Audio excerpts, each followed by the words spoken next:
Yebo, ingenezo wethu impela sibona lapha kuNdlunkulu wazakhela igama pha ku TikTok wevideo ke trendayo nethona kakhulu phana ke izingqwele njengoba ke ezincoma ke istudio ke ezinye ke zifisa ke ukuyorecorda ke kusona bafethu impela ke ukhuluma ke amazwi ke ahlabayo kodwa ke ngaphandle baseligibelo lidaba ngicela banqane nginibingelele kuyona ngimbuso City MTV City nje uma siqala ngene channel yake wenza kulungile uciphize subscribe nayo notification bell cause thola zonke izindaba ke eshisayo nazo ke zitrend ndayo hayi ke wengeneza wethu impela sibona lapha ke uNdlunkulu ke ozakhela igama pha ku TikTok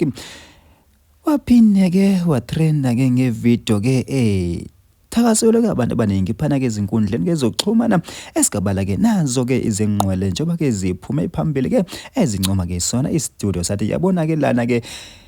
impela nami nje ngingawuyena ke umculi kodwa wow mangathiwa ngirecord angingenza sure ukuthi ke ivoice liyaphuma futhi ke ngishaya ke ihit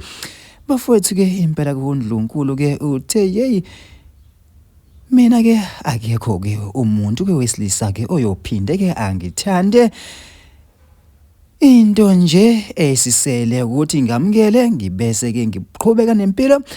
ngive ngizenzele ke imali uthando ke sengiyolithola kuNkulunkulu bafethu impela ke amazwi ke kaNdlunkulu ke lawa ke awakhiphile ke nathinte ke abantu abaningi phana ke izinkundleni ke zokuxhumana kanti ke wakhipha nje emva kokusabalala ke kwevideo labona ke edlalisa ke sona ke istudio ke sakhe bafowethu mina ngimboso City MTV ngithi nje ake ngivumele ngihlabe phasi ngiyatolo ngithi nje qushe idibana kuyona ivideo elandelayo